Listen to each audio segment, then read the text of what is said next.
estar no Jesus no litoral? É algo romântico. Amados, estar no Jesus no litoral é uma batalha. Amém? Vocês missionários têm que estar desde já com isso na cabeça. Estar no Jesus no litoral é uma batalha. É uma batalha.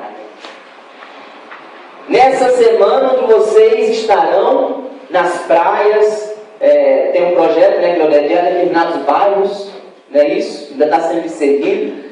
Vocês vão chegar a pessoas, vocês vão chegar a jovens, vocês vão chegar a pessoas mais idosas, vão chegar a pais de família, a mães de família, que há muito tempo que não se aproximam da igreja, não se aproximam de Jesus. Vão chegar outros que não querem saber de Jesus de forma alguma. Vão chegar a pessoas que pensam que conhecem o Senhor. Vocês vão encontrar de tudo. De tudo. Então, para estar no Jesus no litoral, nós precisamos ter a consciência do momento, do que é estar lá. Existem alguns momentos na nossa vida, irmãos, que são marcantes. Existem algumas datas que são memoráveis, por isso que elas são guardadas. Por exemplo, hoje é feriado, não é isso? Que feriado é o dia de hoje? Proclamação da República. Algumas décadas atrás, no dia de hoje, foi proclamada a República. Foi algo tão memorável que isso ficou guardado. Existem datas que são memoráveis, umas se tornam feriados, outras não. Existem, para cada um de vocês, tem datas memoráveis. Por exemplo, o dia 3 de dezembro, para mim é uma data memorável para mim. Foi o dia em que eu recebi a efusão do Espírito Santo. Existem datas que são memoráveis, que ficam guardadas. Existem eventos que ficam guardados. Talvez daqui a 10 anos, talvez em novembro de 2022, estejamos aqui reunidos para a 10ª edição de Jesus no Litoral. Amém. Fazendo essa pregação, né? Talvez eu já um pouco mais experiente, esteja aqui também pregando para vocês para a 10ª edição de Jesus no Litoral. Vai ser uma festa, não vai? 10 anos de história, talvez aqui tenha vários cartazes, talvez vão ter jovens aí, loucos para entrar no Jesus no Litoral, mas nenhum deles vai estar no primeiro.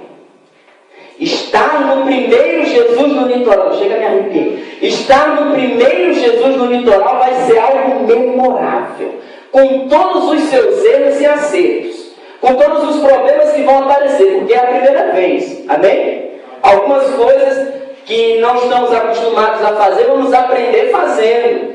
Algumas coisas que nunca nós fizemos, vamos aprender fazendo durante aquela semana.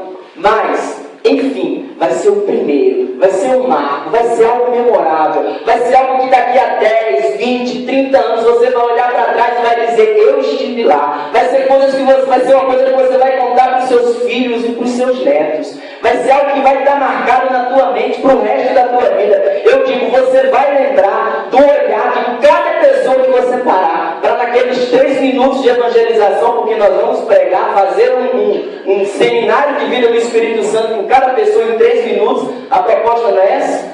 Parar para cada pessoa, pregar Jesus, falar do amor de Deus, falar que precisa sair do pecado, falar que há um Espírito Santo, chamá-lo para a comunidade, rezar por ele, rezar por ela em 3 minutos. Você vai se lembrar do olhar de cada uma dessas pessoas para o resto da sua vida. Amém?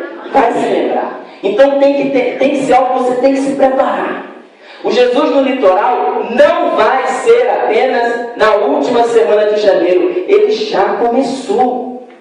Já começou. Você que é missionário, se não encarar isso agora, que o Jesus no litoral já começou para você, então você está começando errado. Ele já começou. A preparação já começou. A preparação espiritual já começou. O pessoal da organização está uma grande preparação administrativa, tem que correr atrás de patrocinador, tem que acertar com o bispo, tem que acertar com o padre, tem que acertar com a prefeitura.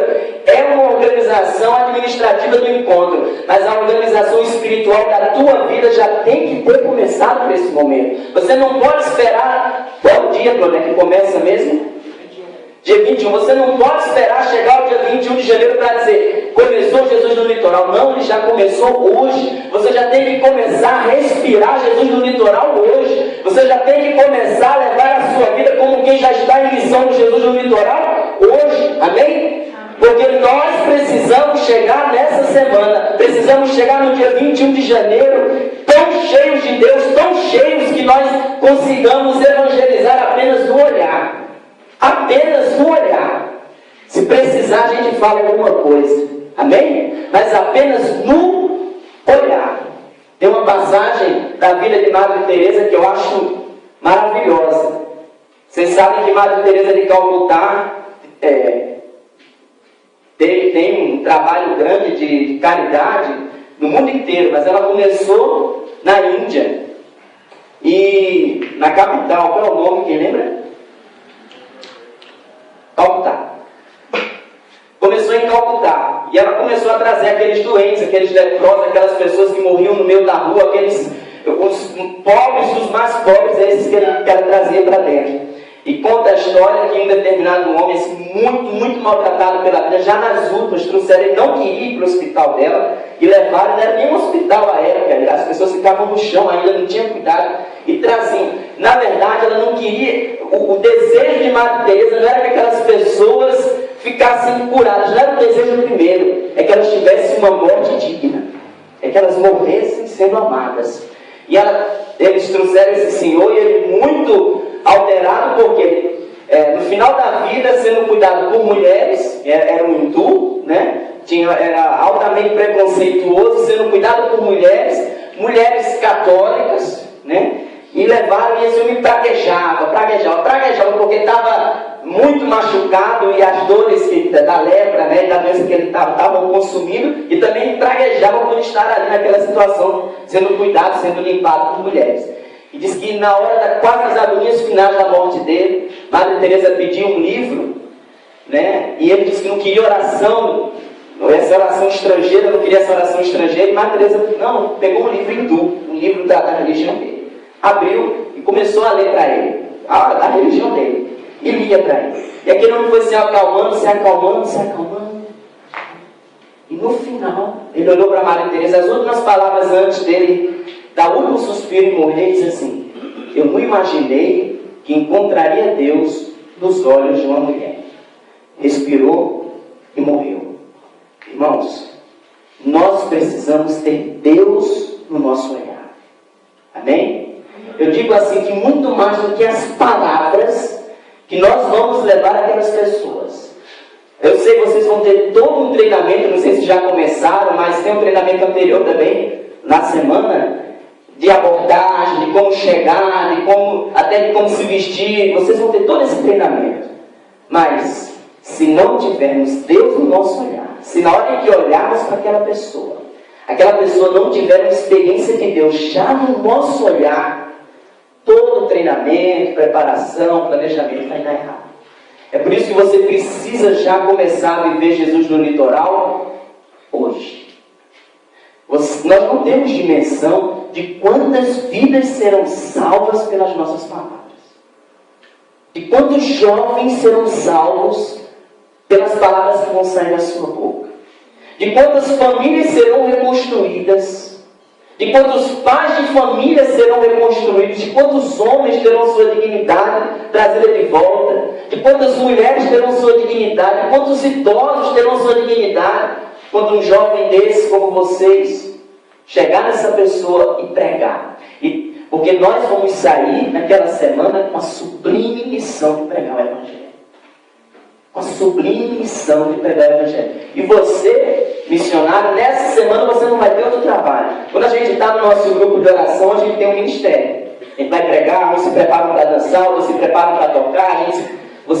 Nessa semana você só vai se preocupar em falar de Deus. Você vai parar para comer e descansar. Mas na hora que você estiver na areia, você vai falar de Deus. E quando você abrir a boca, quando você olhar nos olhos daquela pessoa, ela já tem que ver Deus no seu olhar. Amém? Então tenha consciência disso. Tenha consciência do momento histórico. Porque muitos joelhos ralaram no chão para chegar esse momento aqui na Paraíba. Muitos. Talvez você não imagine quantas pessoas do Brasil inteiro oraram pelos jovens da Paraíba.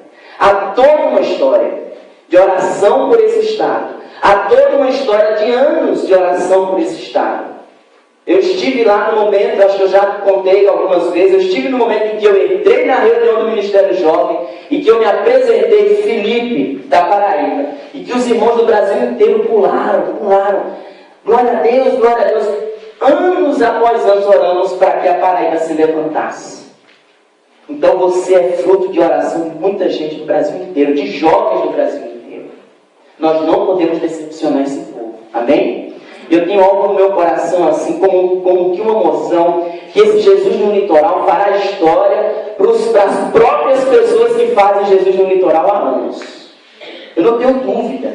Porque o nosso estado é um estado muito abençoado.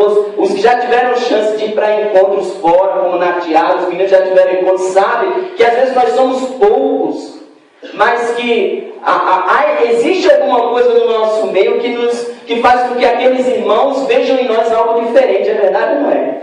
Em todos os lugares. Foi por isso que o terceiro RJ foi aqui na Paraíba, foi em Campina Grande, por causa daqueles jovens que foram para Natal. Quem é que estava lá naquele grupo que foi para Natal? Na Tiara estava.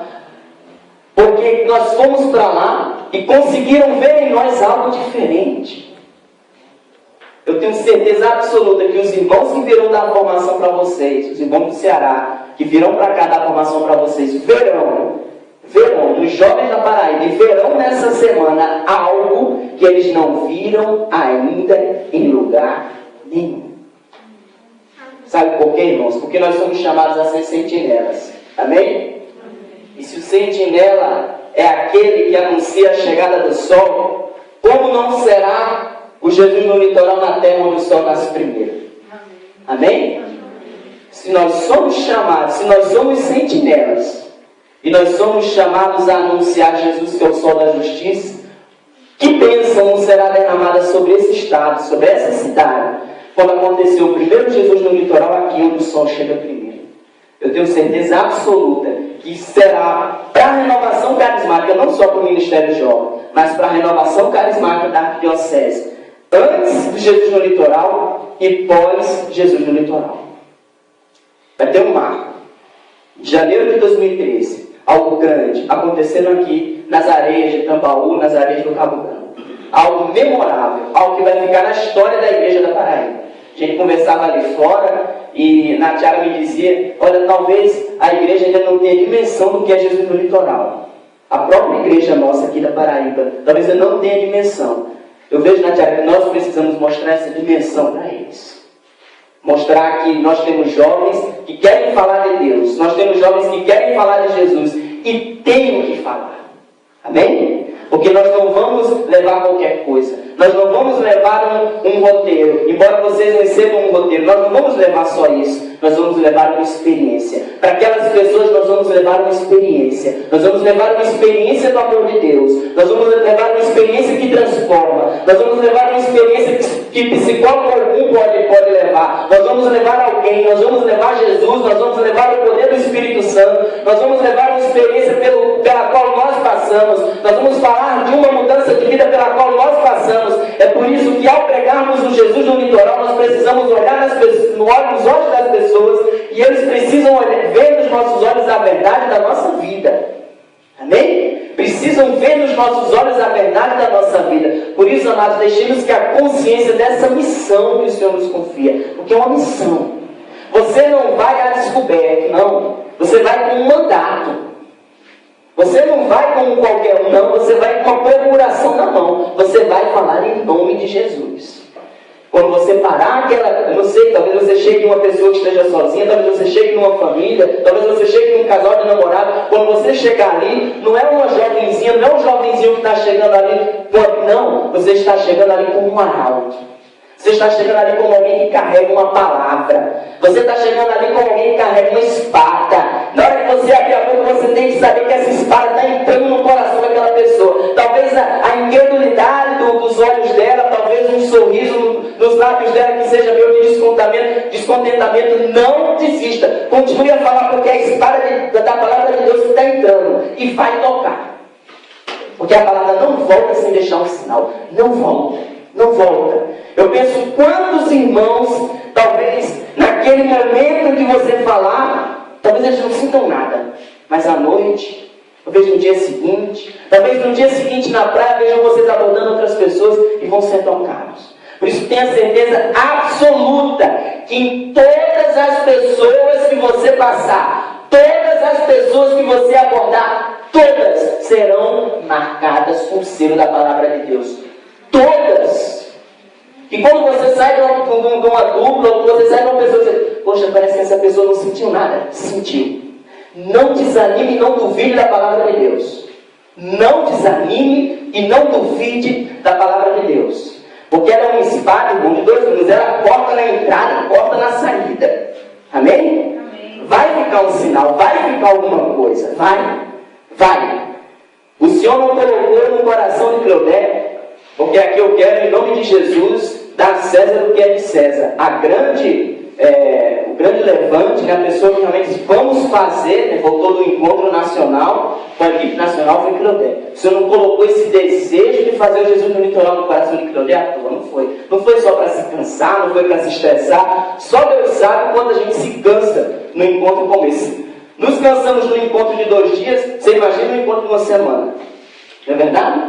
Nos cansamos no encontro de 2 dias, imagine a preparação para o encontro de uma semana. Mas o Senhor vai honrar a tua fé, Cleodé. O Senhor vai honrar a nossa fé. O Senhor vai honrar.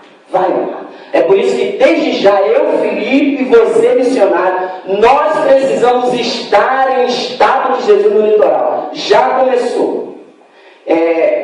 Eu acho até, inclusive, que nós estamos sendo assim um pouco tímidos com relação ao que a gente está fazendo, não ao que a equipe de comunicação está fazendo. Mas eu só vejo só os meninos duplicarem ou falarem de Jesus no litoral, colocarem. Eu não estou vendo os missionários ainda duplicarem isso. Nós precisamos entrar. Faltam 70 dias para o encontro.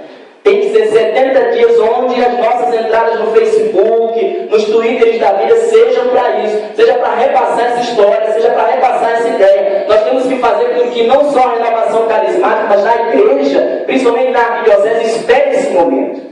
Nós precisamos que os irmãos se encaminhem para a praia e esperem esse momento. Amém?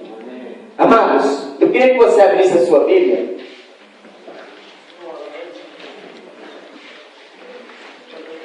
Abra a sua Bíblia em Abacuque.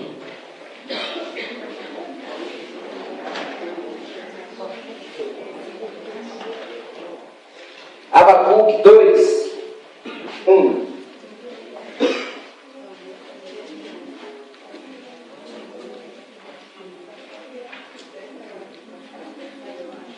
Tem, mano, procura.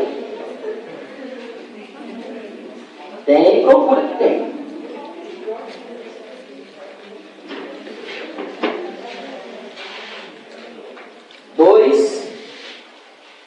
Quem achou, diga amém. Na minha está escrito assim. Quem não achou, diga misericórdia. Mais da metade. Veja bem. Se fosse Macabeus, e você tivesse com a Bíblia evangélica, até realmente não tem. Mas Abacuque tem. Com certeza, 1260 da Ave Maria. Diz assim: vou ficar de sentinela e postar-me sobre a trincheira. Vou espreitar o que vai me dizer o Senhor e o que Ele vai responder ao meu pedido. Quem tem a Ave Maria, lê comigo. Vou ficar de sentinela e postar-me sobre a trincheira. Vou espreitar o que vai me dizer o Senhor e o que Ele vai responder ao meu pedido. Palavra do Senhor. Graças a Deus. Irmãos, queria falar um pouquinho para vocês sobre essa noção da sentinela. Você já parou para pensar sobre isso ou não? Ou talvez você esteja, poxa, eu sou sentinela. Pô, eu sou sentinela. Legal, mas o que quer dizer? Né? Tem até aquela música, né? Sentinela da É bonito cantar, mas o que é ser sentinela? Você sabe? O que é ser sentinela? Vou fazer aqui uma pequena catequese sobre sentinela. O que é ser sentinela? Vocês são missionários. Vocês são as sentinelas da manhã. Vocês têm que dizer alguma coisa. O que é ser sentinela? Hã? Pode falar. Eu não tenho medo não. Soldados que ficam de vigia, aqueles soldados que estão em prontidão, né? Aqueles que. Eu lembro daqueles que ficam nas guaritas. Amém. Quem quer completar?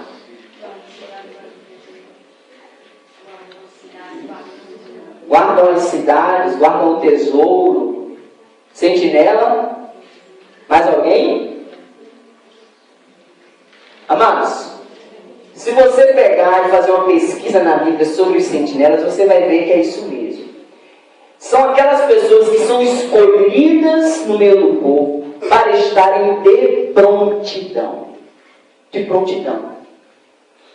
Para ser sentinela, para ser escolhido como sentinela, para que o senhor do exército, ou o rei, olhasse para determinada pessoa e escolhesse ele ou ela como sentinela, ele tinha que ver nessa pessoa algumas condições, alguns requisitos que fariam com que essa pessoa se tornasse ou que fosse um bom sentinela, uma boa sentinela. E eu separei alguns requisitos aqui que eu acho pertinente, porque tem muito a ver conosco. O sentinela é alguém que tem que estar focado no seu trabalho. Focado. O sentinela, ele não pode se dispersar. Não pode. Porque se o sentinela se dispersar, um minuto que seja, a cidade pode ser invadida. Se o sentinela se dispersar, um minuto que seja, o maior dos exércitos pode perder a guerra com um exército bem pequenininho.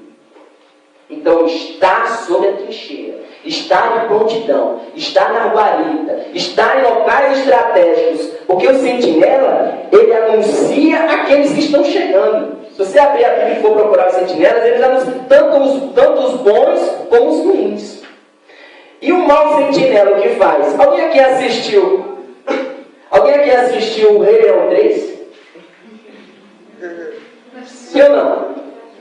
Sim? Não? Lembra que no início do Rei Leão 3 colocam um timão para ser o sentinela? Quem lembra? Né? Escolhe um timão para ser o sentinela. E o que acontece? O timão vai para cima de uma pedra. Primeiro ele olha. Fica olhando. De repente ele começa a pensar na vida, né?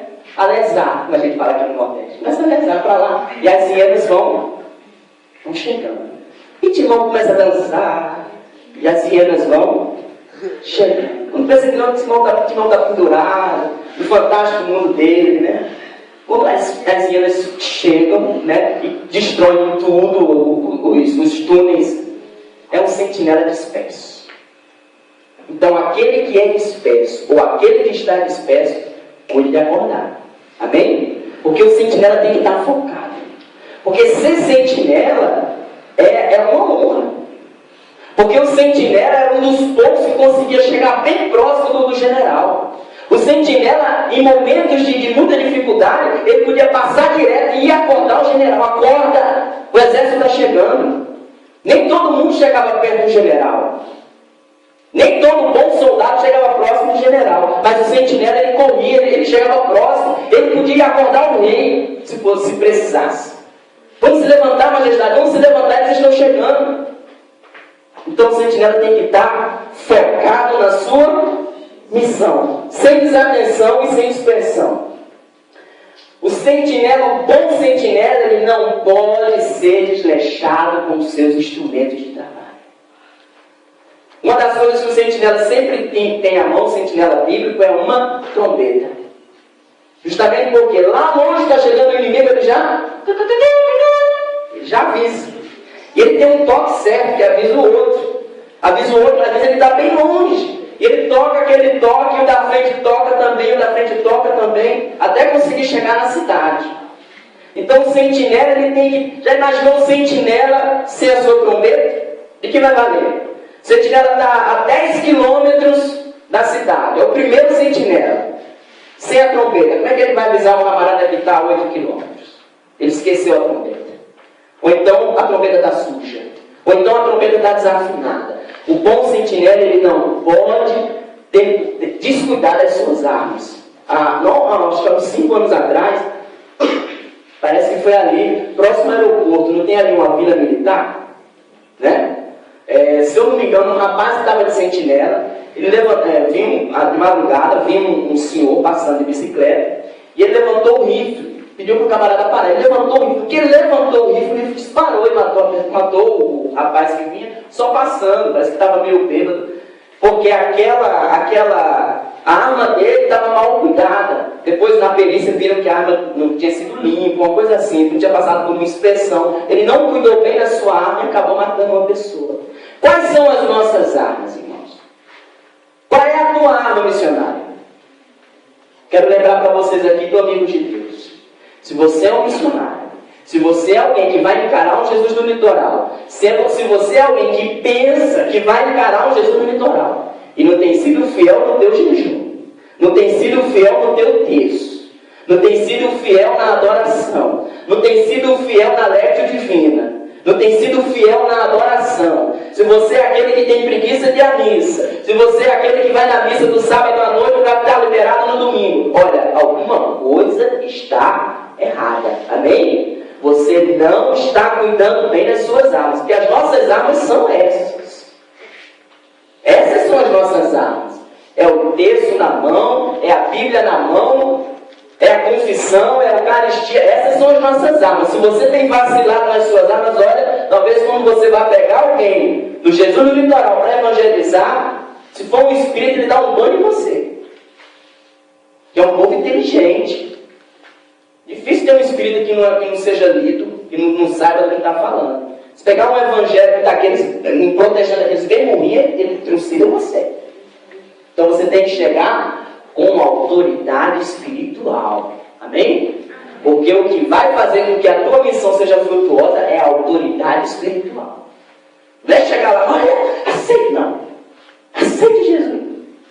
É a autoridade espiritual. É aquela autoridade que fazia com que os soldados que tinham a ordem de prender Jesus não conseguiam prender ele, porque nunca ouviram uma pessoa falar daquele jeito. Você quer essa autoridade, sim ou não? Sim. Cuide bem das suas armas. Cuide bem das suas armas. O sentinela é aquele que sabe trabalhar sob pressão. Amém? Você imagina, o exército inimigo está chegando. Ele está chegando. Como é que você vai estar no posto de sentinela? Como é que você vai estar no posto de sentinela? Você vai se cobrir?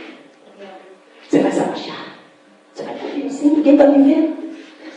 Até um tempo desse, agora João Paulo não faz isso, não. Acho que até uns 4 anos ele cobriu, porque esse tem isso, né? Ela cobre o rosto, ela diz que ninguém mais está vendo ela se esconde do mundo. Você vai fazer isso? Hã? O sentinela, ele tem que saber trabalhar sob pressão. Amém? Sabe por quê? Porque ele precisa dar respostas rápidas. Quem não sabe trabalhar sob pressão não sabe dar resposta rápida. Você pensa que vai chegar naquelas pessoas ali na beira da praia e todas elas vão receber você com um sorriso daquele aqui? Ou todas elas vão dizer que é uma aguinha de coco, filha? Ou todas elas vão dizer, senta aqui do meu lado? Você tem que estar pronto para pressão. Amém? Algumas pessoas vai ser fácil demais evangelizar. Mas outras, se você não estiver preparado para trabalhar sob pressão a todo momento, você vai ser um mau sentinela. Porque talvez um sentinela que trabalha sob pressão e que não sabe trabalhar sob pressão é pior do que não ter sentinela alguma. Porque ele acaba atrapalhando mais. Ele acaba fazendo um trabalho negativo, pior do que se não tivesse sentinela nenhuma. Nós precisamos saber trabalhar sob pressão, porque nós precisamos dar respostas rápidas. Amém? Agora, trabalhar sob pressão, amados, antes pressupõe um treinamento para isso. Eu não sei se você já veio a todas as formações que o pessoal do ministério chamou. Porque olha, é o seguinte, quem faltou a formação e quem voltar daqui para frente, eu, Felipe, eu passo o lápis. Por mim, eu passo o lápis. Ah, mas eu não posso porque em tal formação eu não vou poder estar. Infelizmente, talvez seja a sua vez ser missionário. Já falaram isso para mim uma vez. Eu ia participar de um projeto pioneiro da renovação carismática que há alguns anos atrás, uma escola de formação teológica. Um negócio bem bonito, que eu queria muito participar. E eu lembro que a hora que ficou decidida na reunião, eu coloquei, não, vai ser no sábado pela manhã, não sei o que, beleza. Quando penso que não, mudou a hora. Passou para sexta-noite, eu não podia. Eu fui falar com a coordenadora da escola. Falei, olha, mas eu não posso essa hora. Ela olhou para mim e disse, olha, talvez não seja a sua hora. Realmente. Eu não podia estar presente na formação. Se você não pode estar presente na formação, ou se você não quer estar presente na formação, você vai ser um soldado que na hora vai dar para trás. Amém? Porque um soldado tem que ser treinado. O sucesso do exército está no treinamento. Amém? Nós temos que treinar. Nós temos que estar preparados a responder sempre que a coordenação disser, tem um treinamento. Sempre que a coordenação disser, vai ter uma formação. Nós precisamos dos missionários domingo de manhã em tal lugar. Não é o ano de 2013, não. É daqui para o final de semana de janeiro. Falta pouco. Talvez nesse final de tempo a gente precise intensificar um pouco o treinamento. Porque o atleta faz isso também. Ele treina sempre. Mas quando chega próximo da competição, ele treina um pouco mais, amém? Ele treina naquilo que ele é fraco. Então vocês talvez sejam chamados para um treinamento. E quando eu falo treinamento, eu também quero falar na parte de oração. É hora de orar mais, é hora de reforçar a oração. Esteja acostumado, porque você, missionário sentinela da manhã, sabe aquela insônia que você vem sentindo de manhã, de madrugada? Sabe aquela insônia que às vezes você acorda? O senhor tem me acordado muito esses últimos dias, tipo 4 horas da manhã, e a gente pensa que é porque não conseguiu dormir. Não, o senhor chamando a gente para rezar. Talvez o senhor esteja nos chamando mais para rezar. Eu tenho certeza absoluta que vocês, sentinelas da manhã, verão, daqui para janeiro, muitas vezes o sol nascer, rezando. E se isso não tem acontecido com você, olha, se acostume a fazer isso. Faça a experiência de acordar um dia mais cedo, talvez antes do sol nascer, para você esperar o nascer rezando. Amados, nós temos que ter essa consciência de que o combate já começou. Ou você pensa que enquanto eu falo aqui, os nossos anjos da guarda estão aqui, mas as mais influências, muitas que estão dentro de nós, muitas que estão dentro da nossa mente, não querem que a gente, que é de caminhada, que acabou de comungar, receba a palavra, receba a mensagem. Você imagina alguém que vai estar na beira da praia fumando um cigarro, talvez até um baseado, e esteja com a lata de cerveja na mão. Será que esse vai querer escutar a palavra de Deus? Talvez aquele turista que veio para João Pessoa para fazer turismo sexual, e você, menina, vai parar do lado dele, uma dupla de meninos. Para aquele camarada que veio a João Pessoa fazer turismo sexual, será que ele vai querer ouvir a palavra de Deus? Você tem que estar preparado. Você tem que estar preparada e tem que saber trabalhar sob pressão. Amém? Nós que somos sentinelas precisamos trabalhar em equipe. Em equipe.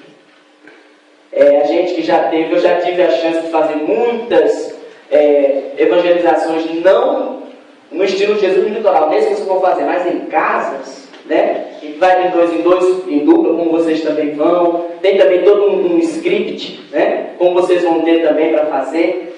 Você e a sua dupla tem que estar muito afinado, para que um não atrapalhe o outro. Eu lembro que eu fui fazer uma missão uma vez em Aparecida em São Paulo, e a pessoa que colocaram para trabalhar comigo era muito afoita.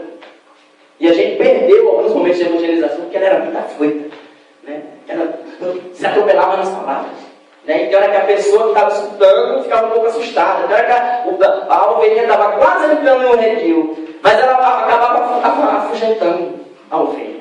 Então a gente tem que estar bem treinado. Mas também estar treinado não só na dupla, mas na equipe inteira. O sentinela, como eu disse, é aquele que talvez ele esteja a 5 km da cidade, mas ele tem um toque na trombeta que faz com que aquele que esteja a 2 escute.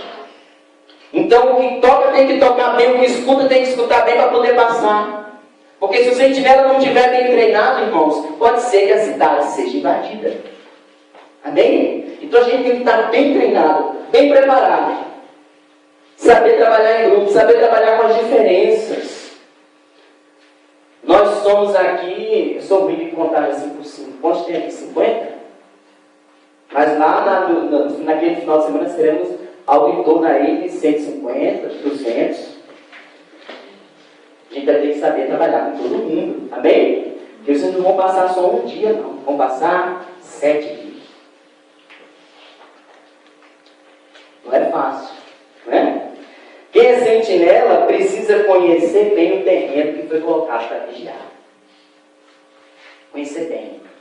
É ruim você chegar num campo, eu sou péssimo de direção. Para mim entrar num lugar onde eu nunca fui de carro, né? Ainda mais no carro que não tem GPS, eu gasto mais gasolina, talvez naquele entorno para achar uma casa do que na viagem inteira. Eu sou ruim de direção. Não conheço um lugar. Você que vai ser sentinela, você tem que saber bem aonde você está pisando. Por isso que a gente precisa se preparar com antecedência. Aí vem a história da formação de novo. Eu, enquanto sentinela, preciso conhecer o terreno e conhecer as pessoas. Na Bíblia, por exemplo, você vê um sentinela que conhece quem vem só pelo jeito da pessoa andar. A pessoa está chegando, o sentinela olha e diz, é pessoa de bem, esse traz uma boa palavra. Só pelo jeito que a pessoa está chegando. Pelo jeito que o carro está, a carruagem estava vindo, ele diz assim, isso é filho de fulano, ele corre como um louco. Só do jeito que vê o carro chegando. Nós também, irmãos, nós temos que conhecer bem o terreno no qual nós estamos pisando. Para que na hora a gente não pise em nenhuma areia movediça. O sentinela não pode, simplesmente, é por isso que aqueles que deixarem para chegar no dia e participarem do dia, porque acharem que estão formados, olha, é perigoso. O sentinela é alguém que está sempre pronto para a batalha. Sempre. É uma mão na trombeta e a outra na espada. Amém? Sempre pronto. É por isso que esse sentimento de batalha espiritual, assim, eu quero trazer para você, não é para amedrontar ninguém, não. É para que na hora a gente não dê para trás. É para que na hora a gente não fraqueje. É para que na hora a gente não gagueje. É para que na hora aquele poder todo espiritual que vai estar ali sobre nós e conosco, porque vai haver uma batalha. Haverá uma batalha, você vai estar ali, você, São Miguel e os anjos de Deus, querendo converter aquela pessoa, e todos os demônios que estão ali em volta daquela pessoa, na história da vida daquela pessoa, querendo que ela não escute aquela palavra. Então essa batalha espiritual tem que estar latente em você. A armadura do cristão tem que ser algo real para nós a partir de hoje. Se você não está vivendo a armadura do cristão a partir de hoje, é por isso que eu digo, a gente não pode achar que é algo romântico. A gente vai ganhar o nosso kitzinho, vai ganhar a nossa mochilinha, botar e vamos para a praia. Não. Não vai ser assim. Amém? Não vai ser assim. A gente tem que estar pronto para a batalha. Tem que estar com a mão na espada. Tem que estar com a mão na espada. Pronto para batalhar. E olha, algumas entraves são grandes. Eu lembro que outra vez a gente foi fazer um trabalho desse em Curitiba, pela Renovação Carismática também. E um determinado momento a gente entrou na casa e lá dentro da casa tinha uma família inteira evangélica. O senhor demorou a abrir, a gente chamou, nem chamou. Como ele não abriu, a gente passou para outra casa. Aí falou, na volta, eu falei, vamos bater de novo naquela casa, pode ser que o senhor tenha alguma coisa ali. Ele bateu na casa e viu um senhor. Eu falei, beleza, é só um senhor meu velhinho, né? Vai ser fácil. Quando a gente entrou, lá dentro tinha uma família toda dele protestante. Com Bíblia na mão, com tudo para provar para a gente, e veio falar de Maria, veio falar de tudo. Foi uma batalha espiritual muito grande. Se a gente não está preparado na palavra, irmãos, eles tinham catequizado nós. A gente tinha aceitado Jesus, amém? A gente saiu de lá, eles pediram que a gente voltasse, porque nunca tinham visto católicos fazer aquilo que a gente faz. Quem é sentinela tem que ser alguém preparado para correr isso. Você sabe que você vai correr isso. Sabe. Porque você é o primeiro que vê o inimigo chegando. Você é aquele que está ali. É claro, o sentinela, a matriz do sentinela não é que ele vá para a batalha. Ele avisa que está chegando. Olha, mas se precisar que ele lute. Então ele tem que estar preparado para correr risco. Ele tem que estar preparado para correr risco. Eu quero louvar a Deus pelo que já foi colocado aqui, no meio da adoração, que o Senhor nos dá tudo. Por isso, se Ele nos dá tudo, irmãos, você pode ir para a batalha, claro, preparado. Você pode ir para a batalha sem medo. Amém? Porque se Ele nos dá tudo, tudo é dele. Tudo é dele. Nada é nosso. Amém? Se nada é nosso, não tem nada a perder. Estão entendendo? Eu tenho que ter a consciência de que Ele me dá tudo. Tudo é dele. Nada é meu. Nada é meu. Nada. Se eu achar que eu tenho alguma coisa para perder, se eu achar que eu tenho que me guardar um pouquinho, por isso ou por aquilo, eu não tenho nada a perder. O Senhor está comigo. O Senhor está à frente. Quem está na frente é o Senhor. Então eu vou temer o quê? Nada. A gente que viaja bastante e chega às vezes na casa das pessoas, né, assim, para dormir, e assim, você vê o cuidado que as pessoas têm conosco. Nada naquela casa é nosso, nada. A cama que a gente vai dormir não é nossa, os lençóis não são nossos, o travesseiro não é nosso, a comida não é nossa, mas a pessoa da casa coloca tudo à nossa disposição. Olha, Felipe, isso aqui tudo é seu. Na verdade, nada é meu. Tudo é da pessoa que me. Mas eu estou a dizer, tudo aqui é teu. Assim faz o Senhor conosco. Ele diz assim, isso aqui tudo é seu. Então que a gente saiba aproveitar essa fé expectante de que Ele está à frente. Ele está à frente. Ele não é o Senhor que vai nos deixar desguarnecidos. Em nenhum momento, se você tiver essa fé expectante, você vai chegar num momento para falar com a pessoa e você vai se sentir só. Não.